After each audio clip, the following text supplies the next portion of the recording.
하반기 목회를 시작하면서 우리 교회는 계속해서 전도에 대해서 불을 지펴 나가고 있습니다. 제가 보니까요, 많은 분들이 전도에 마음을 가지고 기도하며 동참을 하고 있는 것 같습니다. 어떤 분은 정말 알게 모르게 교회로 와서 기도를 하면서 교회 또 주보가 있으면 몇 장 가져다가 그것을 전달하면서 전도를 하시는 분이 계시더라고요. 또 어떤 분은 자기가 살고 있는 아파트를 매일같이 한 바퀴 돌면서 기도하며 땅밟기를 하고 있다라는 얘기를 들었습니다. 새벽이든 아침이든 저녁이든 밤이든 아파트를 이렇게 한 바퀴 돌면서 하나님, 내가 살고 있는 이 아파트에 생명의 열매가 맺어지게 하여 주시옵소서, 영원히 살아나게 하여 주시옵소서, 이렇게 기도를 하면서 돌고 있다고 하는데 참 귀하신 분들이죠. 여러분, 우리 모두가 같은 마음으로 생명을 살리는 성도들이 되시기를 바랍니다. 전도하는 교회가 건강합니다. 전도하지 않으면 그냥 시험 들고 낙심이 생기고 분열이 일어나고 그러는데, 딱 전도하기 시작하면 이상하게 성령께서 역사하셔서 교회를 아름답게 만들어 주시고 건강하게 만들어 주시는 것입니다. 우리 교회도 다른 것 없습니다. 우리 교회를 교회답게 만드는 일은 여러 일들보다도 딱 한 가지, 주님이 남겨주신 지상 명령을 정말 충성스럽게 수행하는 교회가 되어야 될 줄로 믿습니다. 아마 교회를 다니시는 분들 중에 교회 나가서 좀 위로도 얻고 싶고, 또 좋은 말씀, 은혜되는 말씀도 좀 듣고 싶고, 또 새로운 삶에 대한 도전도 받고 싶은데, 괜히 전도 얘기를 듣게 되면 마음이 조금 불편해지시는 분들이 없잖아 있을 거라 생각합니다. 저도 그 마음을 모르는 것은 아니지만, 여러분, 그 마음을 공허함에 두지 마시고 사명으로 채우게 되시기를 바랍니다. 우리 주님이 뭐라고 말씀하셨습니까? 너희는 먼저 그의 나라와 그의 의를 구하라. 그리하면 내가 이 모든 것을 더하여 주시리라. 마태복음 6장 33절 말씀인데, 여기서 중요한 것은 먼저라는 단어입니다. 가장 먼저. 우리가 하나님 나라를 딱 가장 먼저 구하게 되면 하나님께서 나머지 것들에 대해서는 걱정하지 말라는 것입니다. 여러분, 우리가 신자라면 정말 이런 말씀에 확신을 가져야 합니다. 우리 신자들에게 있어서 삶의 본질은 하나님 나라, 이 한 가지입니다. 오늘 여러분이 다른 그 어떤 것보다도 하나님 나라를 가장 먼저 구하게 될 때, 하나님이 여러분의 필요한 것들을 다 공급해 주시고 문제들도 해결해 주시고 하나님께서 더 가까이 우리와 함께 해 주실 줄 믿습니다. 그리고 그 무엇보다도 생명을 살리는 일만큼 중요한 일이 또 어디에 있겠습니까? 여러분, 앰뷸런스가 뒤에서 달려오면 여러분 어떻게 하십니까? 빨리 피해주고 도와줘야 하죠. 나도 이런저런 일들로 급하게 살아가고는 있지만 죽어가는 사람을 살리는 일이 가장 시급하고 중요하기 때문에 그 무엇보다도 이 일부터 도와주는 것입니다. 마찬가지로 영혼을 구원하는 일이 가장 중요하기 때문에, 육신만 죽어가는 것이 아니라 영혼도 죽어가고 있기 때문에 그 영혼의 생명부터 건져내는 일을 가장 시급하게 우리는 다뤄야 됩니다. 이 일을 위해서 우리가 가장 애쓰고 힘쓰고 삶의 목표로 삼아야 되는 거죠. 하나님이 이 중요하고도 위급한 일을 하는 사람을 위해서는 정말 아낌없이 부어주시는 것입니다. 하나님을 위해서, 하나님 나를 위해서 여러분 전도를 해보세요. 은혜가 넘칩니다. 성령이 충만해질 겁니다. 물질도 주시고 성령의 능력도 주시고 기도의 권능도 주시고 체력도 주시고 건강도 주실 것입니다. 아무튼 필요한 모든 것들을 다 더해 주시는 것입니다. 여러분, 정말 신앙생활을 하면서 이런 일을 놓고 진지하게 여러분의 신앙의 여정 가운데 한번 경험해 볼 수 있게 되기를 바랍니다. 제가 말씀을 준비하면서 어떤 분의 간증하는 것을 들어봤습니다. 인천에 있는 어느 교회에서 그냥 평범하게 직장 생활을 하시는 분인데, 자기 동네에 있는 중국집 배달원을 전도하기 위해서 한동안 중국 음식을 시켜 먹었답니다. 짜장면도 시키고 짬뽕도 시키고 탕수육도 시키고, 그래서 매일같이 그 배달 청년을 만나는 거예요.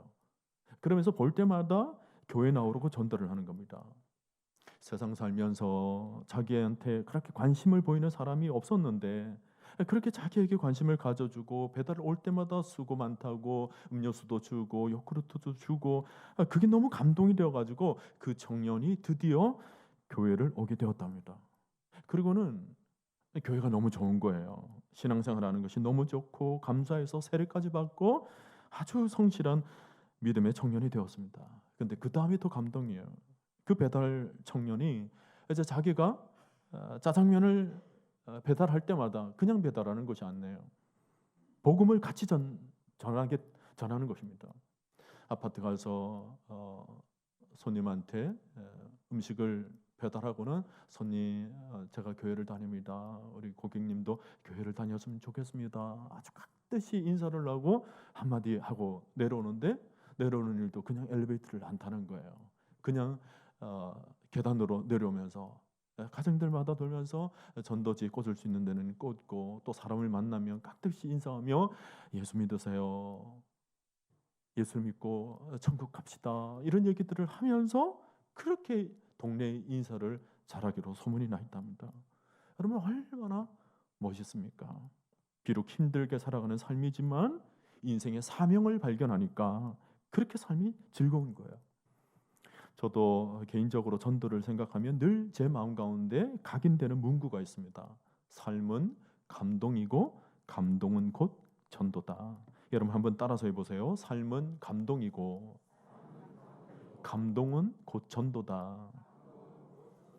여러분, 천국에 들어가기 직전에 뭔가 하나님 앞에 영적인 감동의 삶을 우리가 한번 체험해 봐야 되지 않겠습니까? 그런 추억을 좀 가져야 돼요. 천국에 올라갔는데 추억할 것이 하나도 없어요. 돌아보면 내 삶의 발자취가 그저 몸이 아팠다가 나았다가 병원 왔다 갔다 한 것밖에 없어요. 삶을 돌아보았을 때 마음 아파져가지고 어떨 때 위로받았다가 또 상처받았다가 그런 삶의 발자취만 가득한 겁니다. 그런 삶으로 천국에서 추억하게 될 때 우리 마음이 얼마나 슬프게 여겨지겠습니까? 짧은 한평생을 사는 동안에 그저 나 자신의 문제에만 얽매여져 있기보다는 내 삶의 폭을 좀 넓히고 삶의 지경을 넓히고 영적인 지경을 넓혀서 하나님이 나를 부르신 이유, 본질적이고 궁극적인 문제를 붙들고 우리가 살아야 되지 않겠습니까? 여러분, 우리가 하나님의 자녀잖아요.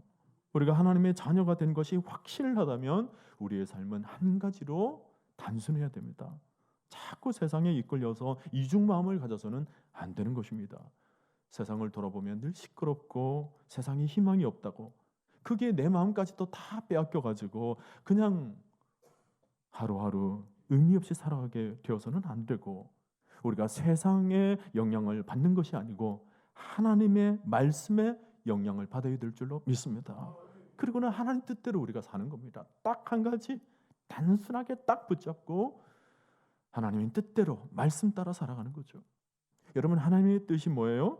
요한복음 6장 40절에 보면 이런 말씀이 있습니다. 내 아버지의 뜻은 아들을 보고 믿는 자마다 영생을 얻는 이것이니 마지막 날에 내가 이를 다시 살리리라 그랬습니다. 하나님 아버지의 뜻은 이 땅의 영혼들이 예수 안에서 다시 생명을 얻는 것입니다. 이 땅에 버려진 수많은 영혼들을 하나님의 품으로 돌아오게 만드는 거예요. 이것이 성경에서 말하는 가장 핵심적인 하나님의 뜻인 것입니다. 그러므로 우리가 전도하는 것은 아버지의 자녀로서 아버지의 뜻을 이루어 드리는 지극히 마땅한 일인 것입니다.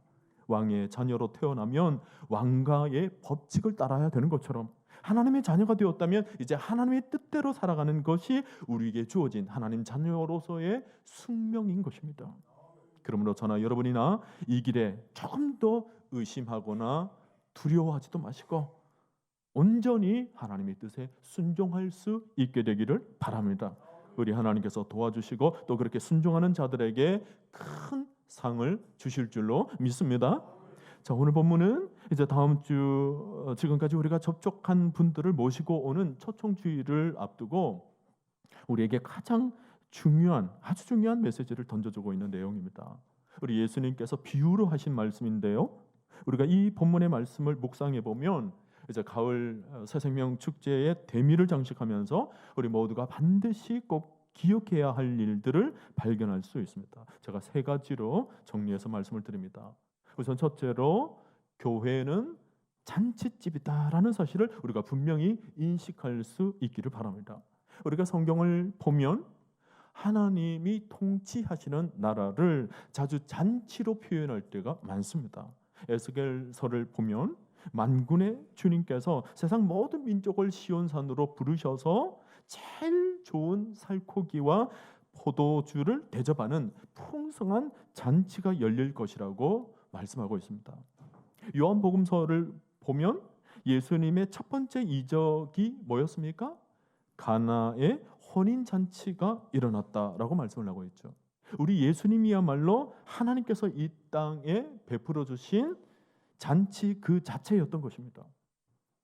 요한계시록 19장에서도 보면 역사의 완성을 어린 양의 혼인 잔치로 그리고 있습니다. 여러분, 하나님 나라는 잔치집이에요. 교회는 잔치집입니다. 죄인이 돌아와서 잔치집이고요, 집 나간 아들이 돌아와서 잔치집이고요, 병든 영혼이 치유를 받았기 때문에 잔치집이고, 죽어가던 영혼이 새 생명을 얻게 되어서 잔치집인 것입니다. 교회는 천국의 기쁨, 생명의 기쁨을 맛보는 것이기 때문에 항상 잔치집처럼 되어야 되는 것입니다. 자, 이 잔치 준비를 누가 다 하고 계셨습니까? 바로 우리 하나님 아버지예요. 실제로 그렇잖아요. 죄인이 돌아오면 입혀줄 옷을 우리 하나님께서 곱게 준비를 해 놓으셨어요. 아주 의의 세마포를 준비해서 죄인이 오면 의롭다 하며 그 옷을 입혀주실 준비를 다 하고 계시는 것입니다. 그리고 어떤 사람이 나오게 돼도 그 사람이 가지고 있었던 모든 죄에 대해서 다 용서할 준비를 하고 있는 거예요. 모든 것을 동원해서 용서할, 가장 고상한 예수 그리스도의 십자가를 통해서도 용서할 준비를 이미 우리 하나님께서 다 해놓으셨어요.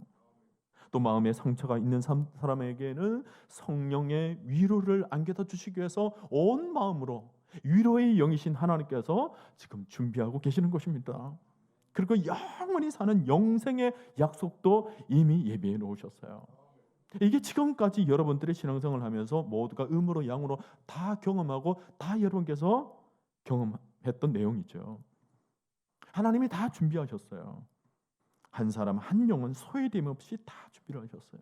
그러므로 이 자리에 초대를 받는 사람들은 누구나가 다 와서 하나님을 만나고 모두가 기쁘게 먹고 마시고 기쁘게 교제하고 기쁘게 하나님을 노래하게 되는 것입니다. 그러면 먼저 믿은 우리는 그 잔치집에서 뭐냐? 우리는 그 잔치집에 섬기는 하인이 되어야 되는 것입니다. 잔치집의 하인. 여러분, 초상집의 하인이 아니고 잔치집의 하인이라는 것을 꼭 기억하세요. 그래서 우리는 뭐예요? 얼굴에 기쁨이 있는 것입니다. 잔치집의 하인이기 때문에 얼굴에는 환한 미소가 있는 거예요. 그렇죠? 이제 다음 주에 새 생명들이 교회 왔는데 그분들이 뭐 처음부터 하나님을 볼 줄 아는 영안이 있습니까? 누구를 봐요? 제일 먼저 딱 오면 성도들의 표정부터 볼 거예요. 이분들이 다 예수를 믿는 사람들이고 하나님을 믿는 사람들인데 어디 보자, 표정 한번 보자. 딱 봤을 때 여러분들의 표정은 잔치집의 표정입니까? 초상집의 표정입니까? 뭐 알아서 하세요. 지금도 여러분 밝게 웃고 계신데 다음 주에는 해와 같은 얼굴로 밝게 환하게 웃으시게 되기를 바랍니다. 기쁘잖아요. 생명이 태어났으니까 얼마나 기뻐요. 여러분의 가정에 아기가 태어나면 어때요? 아기가 태어났는데 징그리는 얼굴이 있습니까? 그렇지 않을 거예요. 아이를 보면서 방긋방긋 웃으면서 아이를 쳐다볼 겁니다. 새 생명 축제를 진행하는 교회가 그런 잔치집이 되어야 되는 거예요. 그리고 잔치집의 하인은 이게 분명히 있어야 됩니다. 잔치에 대한 확신이 있어야 되는 거예요. 우리 집에만 오면 그동안 여러분들 배고프셨죠? 우리 집에만 오면 다 배불리 먹을 수 있습니다. 그동안 얼마나 외롭게 지내셨습니까? 얼마나 고독하게 사셨습니까? 고통하고 목말라하고 괴로워했지만 우리 집에만 오면 천국의 기쁨이 있고 주의 사랑이 아주 풍성합니다. 당신이 지금까지 그렇게 힘들게 사셨지만 우리 잔치집에 오면 당신이 지금까지 경험하지 못했던 풍성한 기쁨을 맞이하게 될 것입니다. 잔치에 대한 확신이 우선 여러분 가운데 있어야 되는 것입니다. 그래야 여러분들이 집 하인 노릇을 잘 감당할 수가 있죠. 주인이 보내서 지금 사람을 초대해 오라고 그랬는데 가는 하인이 잔치에 대한 확신이 없어요. 잔치에 대한 확신이 없는 겁니다. 그러면 기쁠까? 그래가지고는 안 되죠. 자기가 예수 믿고 하나님 안에서 구원받은 그 은혜를 기쁨 가운데 환히 누릴 줄 아는 그런 사람이 되어야 되죠. 자신이 예수 믿고 예수 안에서 그야말로 하나님이 주시는 평안을 누리게 될 때 비로소 세상에 나가서 아직까지 참된 기쁨, 참된 평안을 누리지 못한 사람에게 그 잔치를 전할 수가 있는 것입니다. 오늘 여러분은 이 잔치에 대한 확신을 가지게 되시기를 바랍니다. 하나님 품으로 나오면 사람들이 생명을 얻고 기쁨을 얻게 될 것이다. 새로운 삶을 살게 될 것이다. 삶의 위로를 얻고 힘을 얻고 반드시 하나님께서 천국 백성으로 다 삼아 주실 것이다. 이런 잔치에 대한 확신으로 기쁨 가운데 초대해 나갈 수 있게 되기를 바랍니다. 어떤 분은 목사님, 우리는 그렇게 잔치집이라고 생각하는데 세상 사람들은 과연 그렇게 생각할까요? 여러분, 이런 생각은 아예 가지지 말게 되시기를 바랍니다. 원래 잔치는 잔치의 가치를 아는 사람들이 알려주기 전까지는 계속 사람들은 모르는 거예요. 지금 굉장한 것이 준비가 되어 있고 예비가 되어 있는 것을 모릅니다. 알려줘서 이런 잔치가 있습니다. 이런 아주 중요한, 아주 너무나도 좋은 것들이 있습니다라고 알려주기 전에는 잔치가 어떤 건지 몰라요. 소위 홍보대사가 없으면 어떤 일들이 일어나는지, 어떤 이벤트가 일어나는지 모릅니다. 올림픽 공원에서 어떤 일이 일어나는지 누가 알려줘야 아는 것입니다. 잔치의 가치를 알려줘야 그런 것이 있구나 알게 되는 것입니다. 그러므로 오늘 여러분 모두가 이 하나님 나라의 잔치에 대한 분명한 확신부터 가질 수 있게 되기를 바랍니다. 자, 둘째로 우리가 기억해야 할 것은 잔치를 베푸시는 하나님은 손님 채우는 일을 절대로 포기하지 않으신다라는 것입니다. 여러분 오늘 본문을 한번 보세요. 모든 종들을 보내었는데 하나같이 잔치 초대에 실패하고 있는 내용입니다. 소위 말하면 전도를 했는데 하나같이 다 실패를 하고 있는 거예요. 한번 보세요. 종들이 나가서 사방에 있는 사람들을 초대하고 있는데 어떻게 된 일인지 전부 이 핑계대고 저 핑계대고 잔치에 응하지를 않아요. 종들이 하나같이 잔치 초대에 실패를 하고 있는 모습입니다. 자, 그런데 주인은 계속해서 어떤 모습을 보이냐면 보낸 종들이 실패하더라도 또다시 종을 보내는 겁니다. 또 다른 종을 보내기도 하고. 여러분 이것이 우리를 분명히 기억할 부분이에요. 여러분 잘 들으세요. 우리가 전도해서 실패하더라도 하나님은 그 영혼을 포기하지 않으신다는 것입니다. 여러분이 나가서 전도하다가 전도가 잘 안 되면 여러분의 마음은 그냥 포기하고 싶죠. 근데 하나님은 절대로 포기하지 않으세요. 우리 마음을 다시 다듬게 해서 다시 전하게 하시든지 아니면 우리가 아닌 또 다른 사람을 그에게 보내어서 또 복음 듣게 만들든지 하여튼 하나님께서 첫 번째가 안 되면 두 번째 보내고 두 번째가 안 되면 세 번째를 보내어서 어떻게 하든지 그 영혼을 건져내도록 하는 하나님의 마음을 우리가 잘 알아야 되는 것입니다. 야고보가 죽임을 당하면 베드로를 보냈고 스데반이 죽음을 당했을 때 빌립을 보냈습니다. 하나님은 반드시 보내십니다. 그 영혼을 절대 손 놓지 않으십니다. 늘 초대에 무관심하게 보여도 하나님은 절대로 그 영혼 가운데 늘 찾아가시기를 원하시는 것입니다. 사람들은 계속 변명들을 늘어놓으면서 오지를 않으려고 하죠. 여러분 예나 지금이나 똑같아요. 죄인의 습성은 변하지가 않습니다. 항상 어둠에 놓여져 있었기 때문에 빛으로 나오는 것을 굉장히 두려워하는 것입니다. 오늘 본문도 여러분 가만히 보시면 한 사람은 자기 밭으로 그랬죠. 쉽게 말하면 내가 밭에 가서 농사 지어야 되겠으니까 못 가겠다 그럽니다. 육신적으로 먹고 사는 것이 더 중요하게 생각되니까 자기 영원한 생명을 얻는 일에 도무지 무관심한 것입니다. 무지한 거죠. 죄로 인해서 밝은 앞길에 대한 생각을 꽉 막아놓는 것입니다. 또 오늘 본문을 보니까 어떤 변명이 있느냐면 나는 소 5겨리를 샀음에 시험하러 간다 그랬습니다. 여러분 이건 말도 안 되는 변명입니다.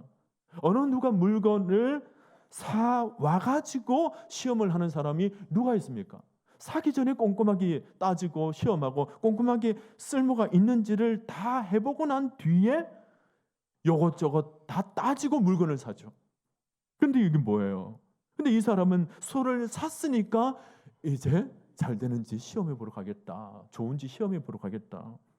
말이 되지 않은 변명을 늘어놓고 있는 것입니다. 여러분, 세상은 지금 자기 변명을 늘어놓고 자기 꾀나 자기 가치관을 내세우면서 자치를 다 거부하고 있어요. 하나님 보시기에 말도 안 되는 변명이에요. 모두가 다 하나님 보시기에 어리석은 변명이죠. 앞길을 전혀 알지 못하면서 어설픈 변명으로 인생을 그냥 낭비하고 있을 뿐인 것입니다. 경제 원리 중에서 악화가 양화를 구축한다라는 경제 원리가 있습니다. 이게 뭐냐면 이류나 삼류가 인류를 모조리 다 갉아먹고 막아버린다는 거예요. 저질적인 것이 고차원적인 것을 막아버리니까 아주 고차원적인 인류를 얻지를 못한다는 것입니다. 사람들이 인류의 가치를 알지 못한 채 이류, 삼류에 늘 머물러져 있다는 거죠.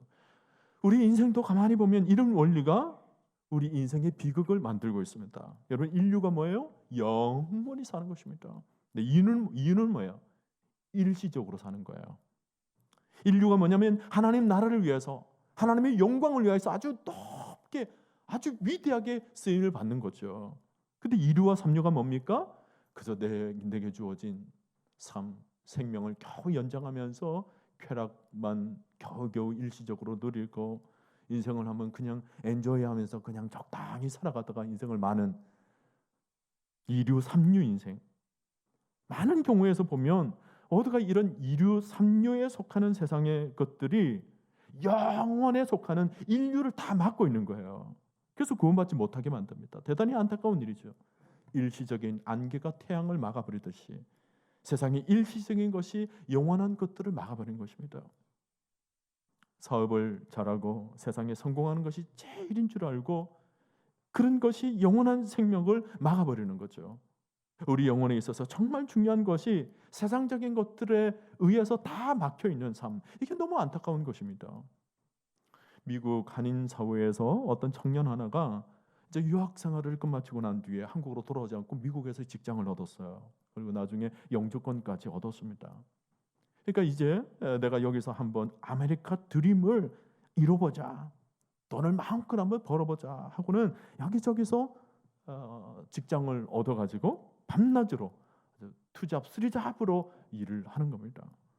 여러분, 한 사람이 그렇게 몇 가지 일을 하면 돈은 많이 벌겠죠. 노동의 대가를 그대로 받는 곳이니까 미국이라는 나라는 일하는 만큼 버는 곳입니다. 새벽에 일어나서 나가서 한번 일하고 난 뒤에 또 돌아와가지고는 그저 국수에다가 고춧가루 좀 뿌려가지고 적당히 마시고는 또 나가서 또 잡에 뛰고, 그리고 들어와서는 적당히 빵이나 햄버거로 때우고 또 나가서 또 일을 하고. 아직 30대니까 겁나는 것이 있습니까? 그렇게 해서 한 2, 3년을 열심히 벌었답니다. 근데 참 미련한 짓이죠. 그렇게 돈만 보고 뛰어다니다가 위장이 모조리 탈이 나기 시작하는 거예요. 점점 탈이 나고 악화가 되어서 나중에 병원에 가서 딱 진단받아 보니까 암이라는 겁니다. 그 소리를 듣고 모든 것을 그냥 하늘이 무너지는 것 같아서 모든 것을 정리해 버립니다. 그리고는 한국으로 돌아오는 거예요. 내가 죽더라도 한국에서 죽어야지, 고향에서 죽어야지, 죽을 바에는 한국에 와서 죽는 게 낫다. 참 비련하죠. 어리석게 살았죠. 다행히 그 청년이 한국에 와서 다시 신앙을 찾으면서 수술도 하고 많이 회복되었다고는 합니다만은, 여러분, 오늘날 이렇게 미련한 삶을 사시는 분들이 굉장히 많아요. 그저 돈 하면서 늘 성공을 위해서 달려가시는 분들, 영원한 것들, 이 영적인 생명에 대해서는 도무지 무관심한 채 그저 짧게 사는, 너무나 또 제한적이고 한시적으로 살고 또 언제 인생을 마감할지를 모르는 그런 한평생을 살면서 그저 허망된 이류의 삶, 삼류의 삶만 쳐다보며 살다가 인생을 마감하는 사람들이 얼마나 많은지 모릅니다. 자, 오늘 본문에서는 이런 사람들에게 하나님은 긍휼의 마음으로 초대장을 지금 보내고 계시는 것입니다. 하나님이 포기하지 않아서요. 그들의 영혼을 바라보시는 것입니다. 문밖 어귀에 서서 하루도 빠짐없이 그 영혼들이 다시 돌아오도록, 그래서 그 영혼들이 다시 인류의 삶으로 나갈 수 있도록, 일시적인 것이 아니라 영원한 삶을 얻고 영원한 생명을 얻고 영원한 기쁨을 얻을 수 있도록 그들을 문밖 어귀에 서서 그들을 맞이하기 위해서 지금 기다리고 있는 것입니다. 오늘 1부 때 보니까요, 주향한 우리 합주단이 찬송을 연주를 했어요. 찬송가 527장을 연주를 했는데, 어서 돌아오 어서 돌아마노, 지은 죄가 무리 무겁고 크기로 주 얻지 못함당하고 못 받으시리요. 우리 주의 넓은 가슴은 하늘보다 넓고 넓어. 활짝 두 팔을 벌리고 그 영혼들을 맞이하기 위해서 기다리시는 주님의 모습이 머릿속에 그려지는 것입니다. 늘 문 밖에서 기다리시는 하나님, 어느 시대든지 어느 사람이든지 절대로 포기하지 않으시는 하나님. 여러분, 오늘 이 하나님의 마음을 기억하고 계십니까? 집 나간 탕자가 돌아오기만을 기다리며 날마다 성문 어귀에서 기다리시는 하나님의 마음을 오늘도 여러분이 마음에 담고 계십니까? 우리 하나님을 아버지로 모시고 있는 자라면 이런 하나님의 마음을 꼭 기억하면서 포기하지 않으시는 하나님의 마음을 온전히 우리 마음 가운데 충만히 채워나갈 수 있게 되기를 바랍니다. 자, 셋째로 또 우리가 기억해야 할 것은, 하인된 우리도 이 잔치를 절대로 포기해서는 안 된다는 것입니다. 하나님이 절대로 포기하지 않으시기 때문에 이제 하인된 우리도, 아버지의 자녀된 우리도 이 잔치를 포기해서는 안 된다는 거예요. 끝까지 하나님의 마음으로 초대하는 일을 감당해야 되는 것입니다. 이것이 우리가 가진 사명인 것이고 하나님의 나라에 대한 비전인 것입니다. 여러분, 우리 주위에 돌아보면 결코 포기할 수 없는 영혼들이 아주 수두룩해요. 우선 가장 가까이 내 가족을 포기할 수가 없어요. 내 일가 친척들, 우리 피부치들을 포기할 수가 없습니다. 그리고 주변에 이웃들, 사랑하는 친구들 포기할 수가 없어요. 아직 그 사람들 중에는 단 한 번도 잔치 초대를 정식으로 받아본 적이 없으신 분들이 상당수 있습니다. 복음을 들어보지 못한 사람들, 하나님의 사랑을 단 한 번도 경험하지 못한 사람들, 일찍이 교회를 한두 번 와보기는 했지만 하나님을 진정으로 만나보지 못했던 사람들, 하나님의 사랑이 뭔지 진정으로 경험해보지 못했던 사람들, 영원한 생명, 영원한 기쁨을 얻는다는 것이 어떤 의미인지를 제대로 깨닫지 못했던 사람들이 우리 주위에는 얼마든지 많습니다. 오늘 본문 21절을 보세요. 뒷부분에 보면 가난한 자들, 불구자들, 소경들, 여러 가지 어려움이 있는 모든 사람들 다 데리고 오라 말씀합니다. 그리고 또 자리가 빈 곳이 있으니까 이제는 길로 가서, 산으로 가서, 여러분 길과 산은 뭐예요? 사람들이 잘 사는, 사람들이 잘 없는 곳입니다. 그런 곳까지 나가서 세상 일에 정신없이 바쁜 자들을 강제로라고 또 끌고 오라는 것입니다. 왜냐하면 아직 모르기 때문에 안 오려고 그러죠. 어둠이기 때문에 빛으로 나오지 않으려고 하는 습성이 있기 때문에 그거 다 이해를 하고 억지로라도 좀 데리고 와라. 그게 하나님의 마음이에요. 여러분, 하나님은 너무나 자비와 긍휼이 많으시기 때문에 바리새인들이 복음을 듣지 아니하면 세리와 창기들을 찾아갑니다. 소위 세상에서 부자라고 하는 사람들 복음을 거역하면 가난한 사람이라도 찾아갑니다. 남자가 거절하면 여자를 찾아가시고요.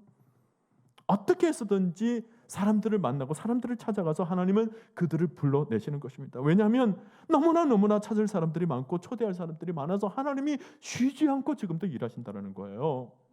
어떤 때는 와야 될 사람이 오지 않으려고 하면 강제로라도 어떤 일을 만들어서라도 억지로라도 그를 끌어당기시는 것입니다. 우리 가운데도 강제로 끌려오시는 분이 계시죠?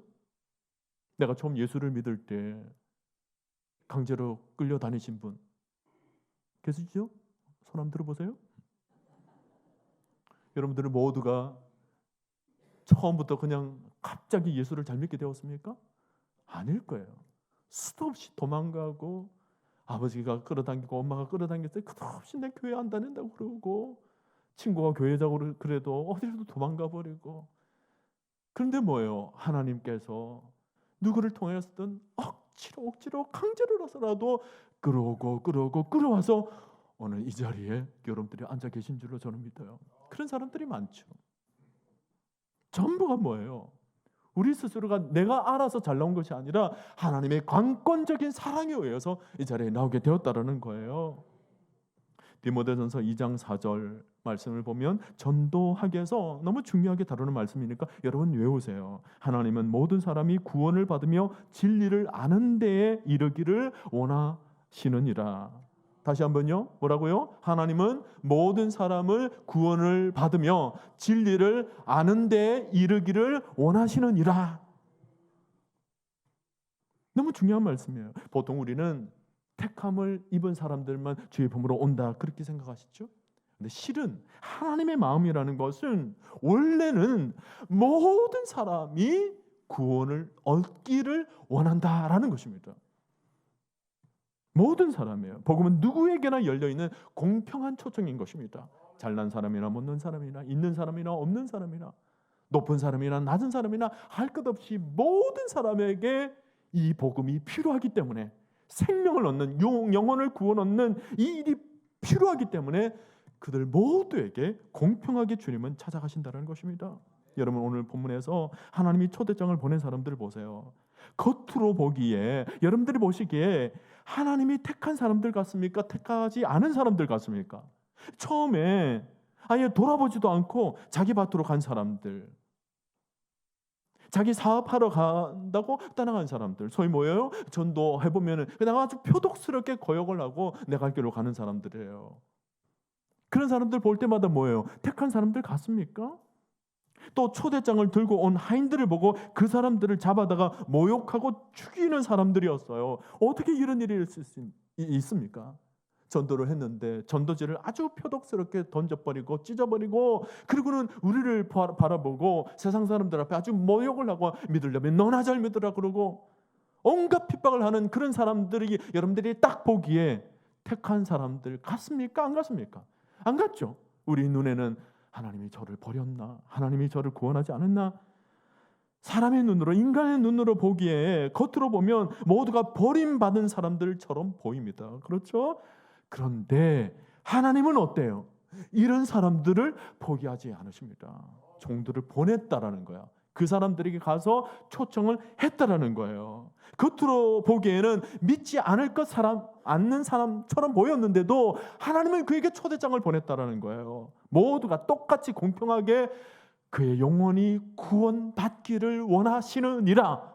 하나님의 마음을 전했다라는 것입니다. 이런 것을 보면 우리가 섣불리 사람들을 바라보고 저 사람은 예수 안 믿을 사람이야, 섣불리 우리가 판단해서는 안 된다라는 것입니다. 우리 마음으로, 우리 판단으로, 우리 생각이 자칫 그저 나만의 생각으로 그칠 것이라고 우리가 생각하지만 실은 그 생각이 그의 영혼의 생명을 막아버리는 결과가 되는 것입니다. 오늘 여러분 마음문이 활짝 열리게 되기를 바랍니다. 하나님이 포기하지 않으시는 마음 가지고 계시기 때문에 우리도, 하나님 자녀된 우리도 절대로 포기하지 않게 되기를 바랍니다. 여러분 딱 두 가지만 생각하세요. 하나님은 모든 자들이 구원받기를 원하신다. 모든 자들입니다. 그리고 또 하나가 하나님은 반드시 누구에게든지 사람을 보내어서 꼭 그를 데려오기를 원하신다. 은혜를 부어주셔서 주의 전을 가득 채우기를 원하신다. 이 두 가지를 꼭 생각하세요. 자, 여러분 이제 일주일 남았습니다. 우리가 이번 가을을 그냥 우리끼리만 모여서 시간을 보내지 말자고요. 오늘 우리 주변에 교회 데리고 나와야 할 사람들이 너무 많아요. 전에 잘 믿다가 낙심한 분들, 교회에 나온다 해놓고 아직까지 나오지 않고 계시는 분들, 예수를 믿기는 믿어야 한다 말만 잘하시는 분들, 혹은 겉으로는 그렇게 표독스럽게 거부하면서도 저를 위해서 기도해 주겠다 하면 고스란히 두 손 모으고 기도 받으시는 분들까지, 우리가 마음만 먹으면 데려올 수 있는데 우리가 하인 노릇을 제대로 하지 못해서 아직까지 방치되고 있으신 분들까지 하면 되는데 안 하니까 지금까지 열매가 없었던 것입니다. 미국 버지니아에 가면 린치버그라는 조그마한 소도시가 있습니다. 한 17만 명 정도 사는 그런 도시인데 그곳에 토마스 로드 베프티스트 처치라는 곳이 있어요. 처음에 그 교회는 몇 명 되지 않은 성도들이 교회에 모여서 예배를 드리고 있었습니다. 근데 그 교회에서 해마다 전도를 강조하는 거예요. 여러분, 미국 교회에서 전도를 강조하기가 쉽지가 않습니다. 자본주의고 또 개인주의가 너무 만연한 사회 속에서 전도하라고 얘기하기가 쉽지는 않은데 그 교회는 해마다 이것을 강조해 온 것입니다. 처음에 성도들에게 목표를 정했어요. 우리가 한 500명 정도, 이 소도시에 있는 17만 명 중에 500명 정도만 살리도록 합시다. 그랬더니 정말 500명이 그 교회에 나와서 등록을 하고 생명을 얻게 된 것입니다. 그리고는 또다시 목표를 조절해서 이번에는 우리 1000명 전도를 합시다. 그런 소원을 품고 나갔더니 정말 1000명이 전도되더라는 것입니다. 지금 역사가 그 교회가 한 60년 정도 흘러가고 있는데 여러분, 역사가 그 정도 흘러가게 되면 어느 정도 좀 굳어지는 경향이 있거든요, 교회들이. 그런데도 이 교회는 계속해서 전도를 강조했습니다. 그랬더니 해마다 성도들이 불어나더니 지금은 한 16,000명 정도 되는 성도들이 모여서 예배를 드리고 있습니다. 그러니까 그 소도시의 17만 명 중에 약 10분의 1 정도 되는 사람들이 그 교회에 와서 성도들이 되어서 예배를 드리고 있다는 거죠. 대단한 일입니다.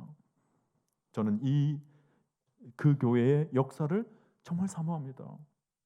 여러분, 우리도 이런 소원을 품고 달려나갔으면 좋겠다 싶습니다. 아직까지 우리 교회가 그렇게 크지는 않아서 너무 욕심을 내지는 않습니다. 하나님, 이 길동 교회만 하더라도 4만 5천 명이 살고 있다고 하는데 4만 5천 명 중에 10분의 1에 10분의 1 몇 명입니까? 450명이에요. 하나님, 우리가 450명을 살리게 하여 주시옵소서. 우리가 그것부터 시작하는 겁니다. 그렇게 하다 보면 뭐예요? 하나님께서 450명을 구원받게 하시고 또 그러고 난 뒤에 또 그 450명과 더불어 또 목표를 상향 조정하는 거예요. 하나님, 이번에는 800명, 900명, 1000명 생명을 살리게 하여 주시옵소서. 그렇게 하다 보면 우리도 뭐예요? 4만 5천 명의 10분의 1인 4,500명을 우리 교회가 생명을 안겨다 주고 구원 얻는 역사를 일으키게 만들 줄로 믿습니다. 날마다 이 성전에서 여러분 한번 생각해 보세요. 새 생명이 날마다 태어나고 새 생명이 잉태되는 일을 볼 때마다 우리가 얼마나 큰 기쁨이 생겨나게 되겠습니까? 우리가 이 일을 위해서 함께 힘을 좀 모으자고요. 여러분, 우리가 달려갈 길은 다른 길 없습니다. 우리가 걸어갈 길은 복잡하지가 않아요.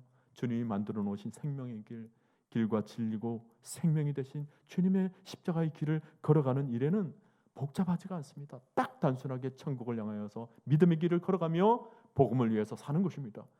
복음을 전하며 주님의 발자취를 따라서 그의 나라와 그의 의를 구하는 일, 이 일을 위해서 우리 한번 힘바람 나게 한번 살아보자고요. 이제 이번 일주일 동안 하나님 마음을 품고서 같이 기도하고 반드시 새 생명을 얻어야 될 영혼들, 우리뿐만 아니라 하나님도 간절한 소원을 가지고 계시고 포기하지 않으신다는 것을 꼭 기억하면서 잔치를 베풀며 큰 기쁨 가운데 저와 여러분들이 새 생명을 건져내는 놀라운 축복의 은혜가 펼쳐지게 되기를 주님의 이름으로 간절히 축원드립니다.